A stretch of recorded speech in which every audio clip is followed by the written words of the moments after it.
Buenos días, buenas tardes, buenas noches. Depende de la hora que estén escuchando este video. El tema que hoy vamos a abordar se trata historia de la iglesia, edad antigua, siglo I. Historia de la iglesia, edad antigua, siglo I. Bien, vamos a empezar. Vean, la iglesia no es una obra humana, como pretenden hacerlo ver la secta protestante. La iglesia la fundó Cristo, escogiendo a 12 de sus apóstoles. En Marcos 3:13 está. Pero fue en Pentecostés donde Dios Espíritu Santo lanzó a la iglesia hasta los confines de la tierra.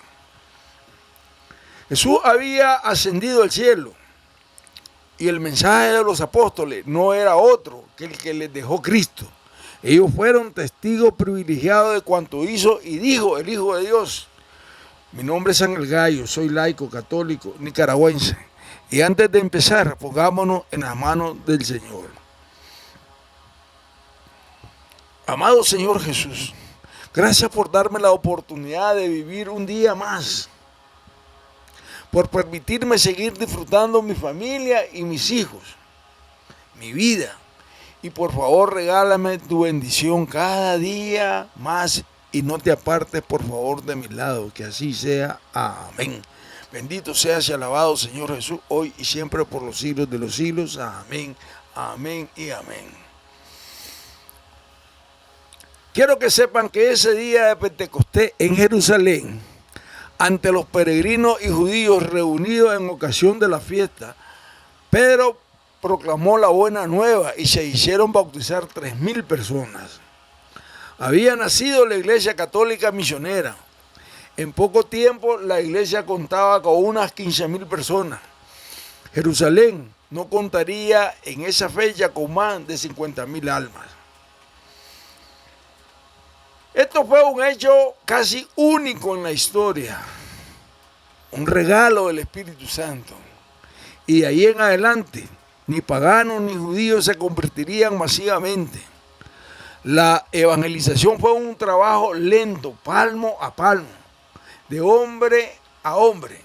Lo mismo que Jesús y sus primeros miembros en la iglesia eran judíos. Hablaban el arameo, la lengua semítica más extendida por el oriente. Llevaban una vida piadosa, rezaban en el templo, mantenían las normas alimenticias y practicaban la circuncisión. Los primeros judíos convertidos aparecen como grupos en el judaísmo, en el cual hay fariseos, saduceos y celotes, y son llamados los nazarenos por seguir a Jesús y se caracterizan por el bautismo asiduo a la enseñanza de los apóstoles, a la fracción del pan, a las oraciones y a la comunión. Eran hombres de la tierra, con virtudes igual que todos. A estos judíos se añaden pronto otros judíos y paganos de la cultura griega que son llamados helenitas. Los primeros pasos de la iglesia están narrados en el libro de los Hechos de los Apóstoles, primera historia de la iglesia. No fue del todo fácil para la iglesia. Hubieron tropiezos desde el inicio en un ambiente religioso, político y social que abundan la injusticia y la corrupción. Los gobernadores y jefes religiosos se extendían a todos los extractos de la sociedad. En ese ambiente los cristianos fueron creciendo y resolviendo las dificultades que surgían allí. Lo primero que debía superar la iglesia primitiva, porque esto era así, sería separar la iglesia de la religión judía, distinta. Una era monoteísta, la otra creía en Cristo, era trinitaria. ¿Cómo llegó el cristianismo a independizarse de sus raíces judías para convertirse en una iglesia universal, llamada católica? Cristo envió a los suyos, a todas las naciones, Mateo 28:19, lo que la hace universal, a todas las naciones. Hechos 1:8 dice así: y de este modo seréis mis testigos en Jerusalén, en toda Judea y Samaria, y hasta los confines de la tierra. Palabra de Dios, te alabamos, Señor Jesús. Miren, este mensaje de universalidad no fue entendido en el inicio por todos, lo que constituyó el primer escollo con que se topó esta iglesia. ¿Cuál era la actitud que se debía tomar frente a la ley antigua, frente a Israel? Para entenderlo mejor, no olvidemos, escuche esto, no olvidemos que los primeros cristianos estaban convencidos de que Israel era el pueblo de Dios y esto había que saltarlo. Esto lo hacía más complejo y más difícil. La gran mayoría eran judíos de nacimiento, así como los 12 apóstoles y los 72 discípulos, todos ellos fieles a la ley de Moisés. La iglesia no era sino la flor que coronaba el viejo tronco de Jesé. Era lógico que así pensaran, porque muchos veían que la iglesia solo era la prolongación de Israel, una nueva rama que brotaba del pueblo elegido. Muchos razonaban que la iglesia era judía, porque su fundador, escuche bien esto, su fundador era judío, su madre era judía, los apóstoles eran judíos y sus primeros miembros eran judíos. Así se ve a la iglesia hundirse en sus raíces el antiguo Israel. El cristianismo tenía su culto propio que lo realizaba en las casas particulares y consistía la escucha de la predicación de los apóstoles y celebrar la fracción del pan o Eucaristía. También asistían al culto público que se celebraba en el templo, junto con los demás judíos, Hechos 2:42 al 46. Igual lo había hecho Jesús. Él acudió a la sinagoga, donde impartían sus enseñanzas, al interpretar la ley y los profetas. Lo único que le distinguía era la fe en que Cristo, muerto y resucitado, era el Mesías anunciado por los profetas. Esa era la diferencia. El vínculo iglesia y el pueblo judío se rompería por una señal del cielo cuando la autoridad judía, escuche bien esto, rechazase de manera violenta la nueva comunidad, llegando lo que tenía que llegar. Al predicar los apóstoles que Jesús era el Mesías, el Sanedrín se inquietó y comenzó la persecución. Los jefes judíos quisieron acabar con esta. Sí, quisieron acabar con esta nueva secta y este nuevo estilo de vida que se diferenciaba de ellos. Los apóstoles y seguidores no seguían la ley de Moisés, no señor, sino la nueva ley dada por Jesús, el Hijo de Dios, con quien habían vivido. El Sanedrín, que quería acabar con ellos porque practicaban nuevos ritos, el bautismo, la Eucaristía, y porque obedecían la autoridad de Pedro y no la de ellos. Y también obedecían a los apóstoles. La persecución comenzó cuando Pedro y Juan subieron al templo a orar. Escuche bien esto. Y a la entrada había un tullido de nacimiento que le pidió limosna. Pero Pedro le dijo que no tenía dinero. Pero lo que tenía se lo daba. La curación en nombre de Jesús, y todos los presentes quedaron estupefactos y se arremolinaron en torno a los 2 apóstoles. Entonces Pedro habló al pueblo, le restregó en cara el haber entregado a Jesús cuando Pilato deseaba liberarlo y siguió diciéndole que Dios había anunciado estas cosas porque los profetas, así como por Moisés, eran demasiado para los jefes judíos. Mientras Pedro hablaba, las autoridades lo mandaron a arrestar justamente con Juan, el discípulo amado,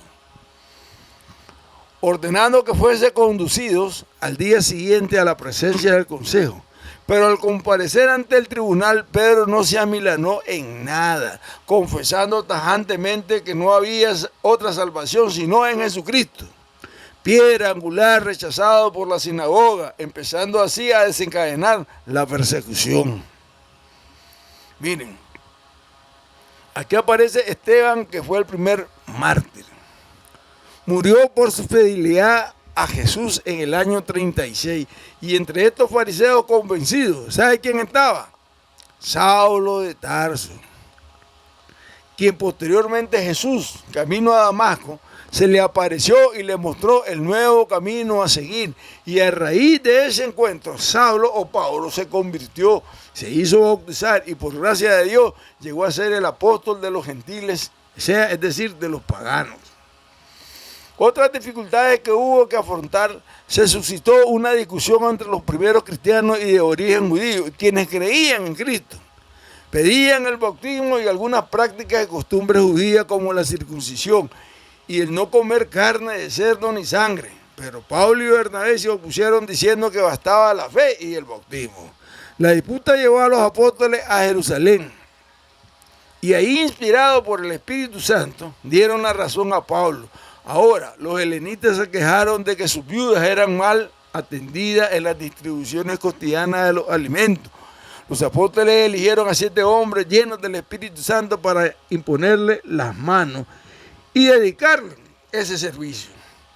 Aunque hubieron otras dificultades como la inserción de la fe cristiana al mundo greco-romano, en donde habían tantas religiones politeístas, la catástrofe que marcó a Israel dramáticamente en la historia fue la destrucción del templo, llevada a cabo por Tito en el año 70. El templo quedó arrasado junto a la ciudad y el pueblo de Israel.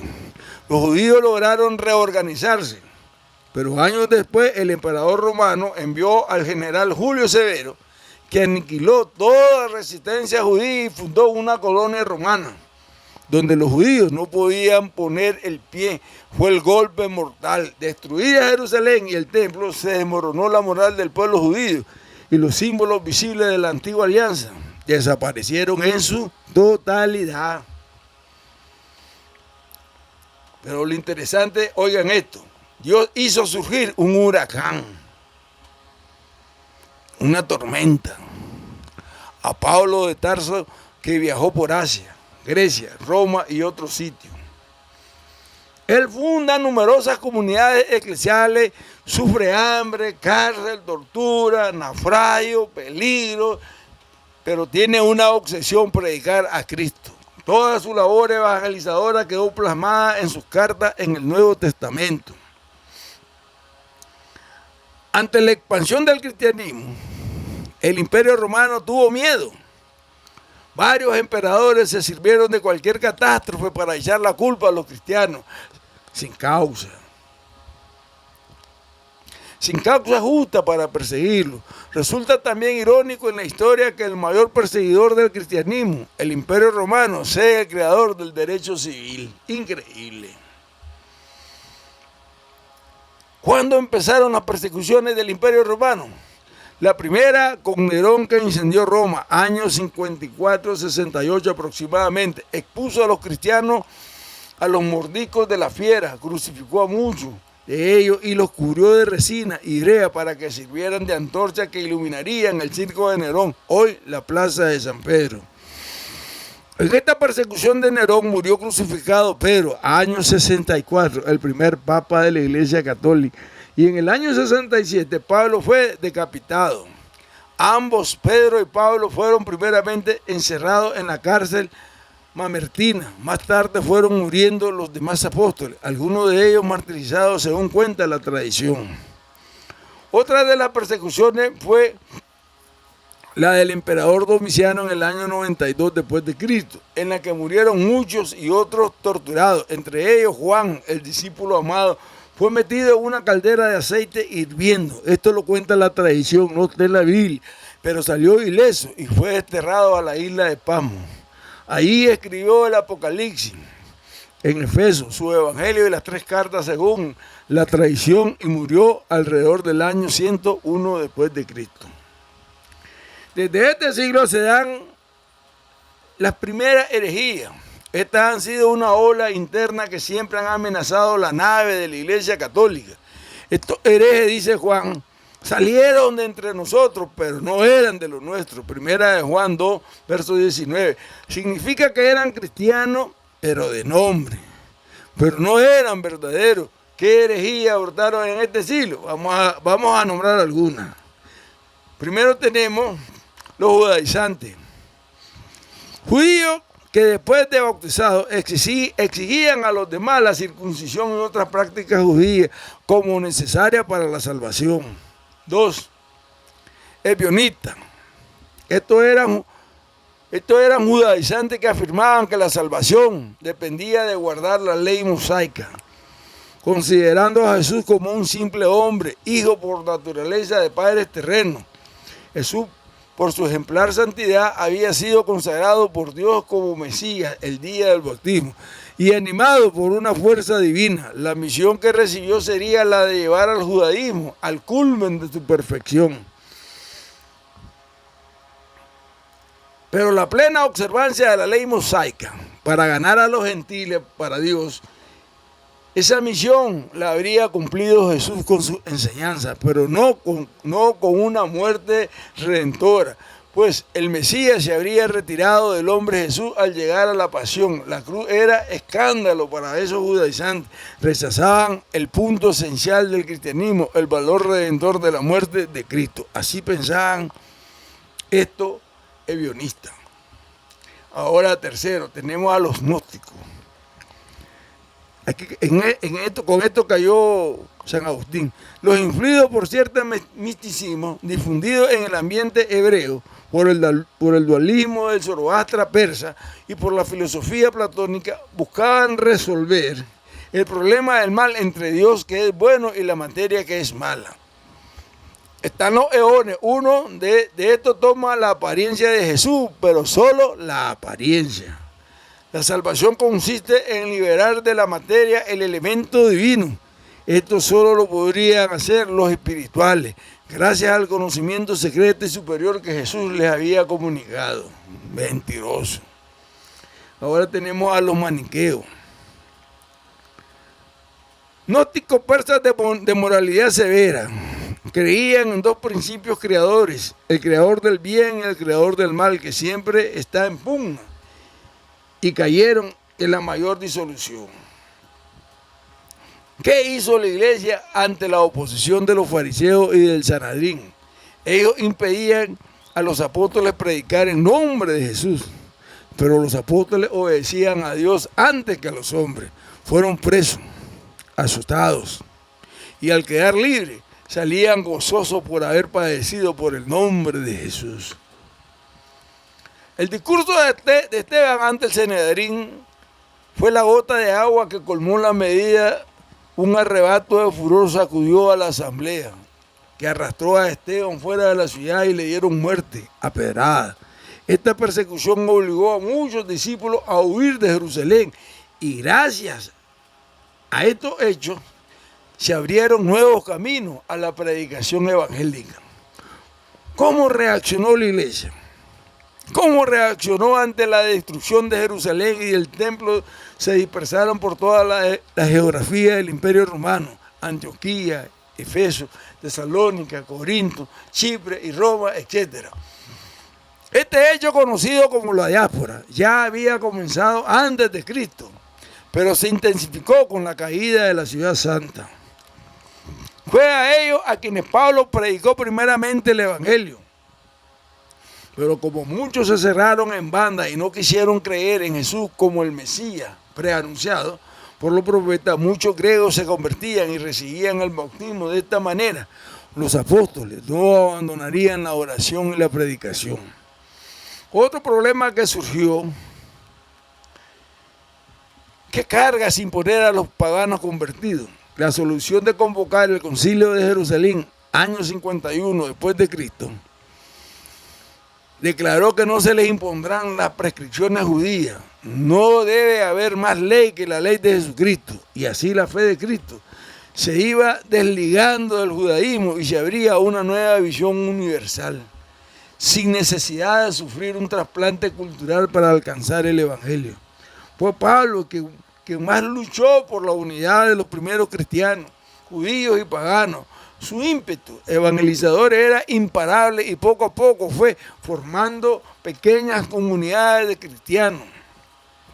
Iglesias locales en diversas ciudades de Asia Menor y de Grecia. Incluso, ya encadenado, llegó a Roma, donde existía una comunidad cristiana, y en ella ejerció su ministerio apostólico. En las iglesias locales Pablo iba dejando presbíteros con autoridad como Tito y Timoteo. Así, las primeras comunidades por la acción de los apóstoles se iban estructurando jerárquicamente, de tal forma que a principios del siglo II, San Ignacio de Antioquía hablaba de que en cada iglesia había un obispo, presbítero y diácono, consolidándose así la jerarquía eclesiástica. No solo Pablo, también Pedro se dedicó a predicar a los judíos que vivían en la diáspora, Ponto, Galacia, Bitinia, etc. Así lo atestiguan sus primeras cartas. También llegó a Roma, a la capital del imperio, donde predicó y ejerció su autoridad apostólica. Fue crucificado. Muerto Pedro, le sucedieron San Lino, San Anacleto, San Clemente, San Evarito, etc. hasta el día de hoy, llegando hasta nuestro Papa Francisco. En una sucesión ininterrumpida que llega hasta el actual pontífice. Del siglo I, el documento más importante que tenemos es la Didache, o Didache, o Doctrina de los 12 Apóstoles.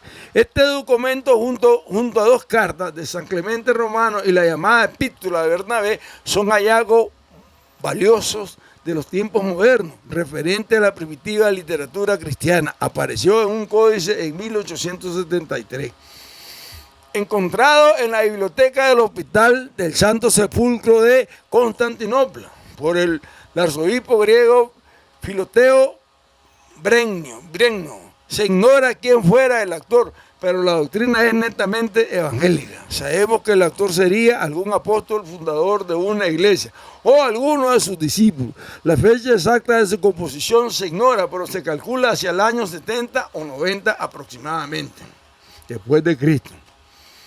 La Didache termina con un llamado: velar a la espera de la venida del Señor. Dice así: vigilad sobre vuestra vida, estad preparados, reunidos con frecuencia, inquiriendo lo que conviene a vuestras almas, porque nada os servirá todo el tiempo de vuestra fe, si no sois perfectos en los últimos momentos.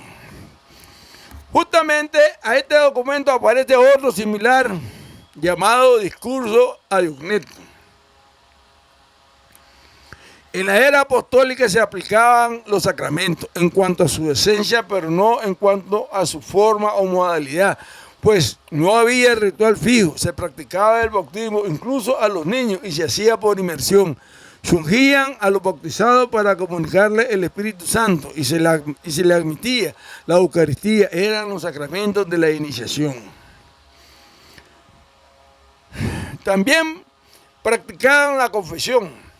Dice la Didache: reunidos cada día el Señor, partid el pan y dad gracias después de haber confesado vuestros pecados. Quien absolvía era únicamente el obispo. Los presbíteros todavía no lo hacían. Se consideraban pecados gravísimos el homicidio, la idolatría y el adulterio. La carta de Santiago 5:4 dice que cuando un enfermo se llamaban a los presbíteros de la iglesia para ungirlo con óleo. Tampoco había ya una teología de los sacramentos. No, señor, no existía.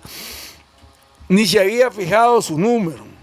Pero en algunas lápidas sepulcrales y pinturas de la catacumba aparecen símbolos del bautismo, de la confirmación, Eucaristía y confesión. Y poco a poco se sintió la necesidad de hacer breves compendios de la doctrina que los catecúmenos debían aprender antes de ser bautizados. Así nacieron los credos bautismales. Más tarde brotaron las herejías. Los obispos reunidos en el sínodo y en los concilios precisaron y sintetizaron las verdades de la fe en credo más amplios. San Ambrosio dijo: la estructura del credo es ternaria porque es esencialmente símbolo de la Trinidad. Termino, hermanito, concluyo. En el cristianismo tenemos el ejemplo de que muchos llegaron a morir por Cristo. Esto es increíble. Muchos llegaron a morir por Cristo o por profesar la fe en Cristo. El Imperio Romano facilitó con su organización y sus vías de camino la expansión, la predicación rápida del Evangelio por todo el mundo mediterráneo.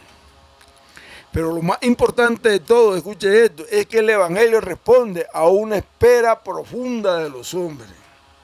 Termino. A una espera profunda de los hombres que esperaba con la lucha de varios siglos. O empezaba, pues, en la lucha de varios siglos.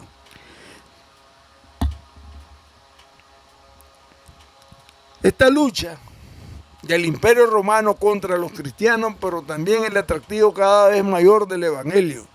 Sepan que al ver el ejemplo heroico de muchos cristianos,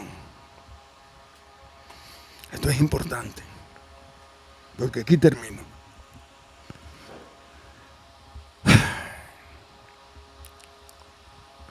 Sepan que al ver el ejemplo heroico de muchos cristianos, esto es duro, hermanito, es duro, a mí me duele como católico, que se dejaban matar antes de claudicar su fe. Les repito esto, con razón Tertuliano dijo, escuche bien, con razón Tertuliano dijo, la sangre de los mártires es semilla de cristianos. Palabra de Dios, te la damos, Señor. Gracias. Y por favor, no se olviden de suscribirse en este canal católico. Iglesia y Apologética hay de mí si no evangelizo Ángel Gallo. Dándole link y dándole clic a la campanita para que le sigan llegando todas las nuevas notificaciones que estaré subiendo. Y algo más. Gracias, hermanito, por apoyar esta campaña evangelizadora católica que estamos llevando en este canal católico. Gracias y adiós. Bye.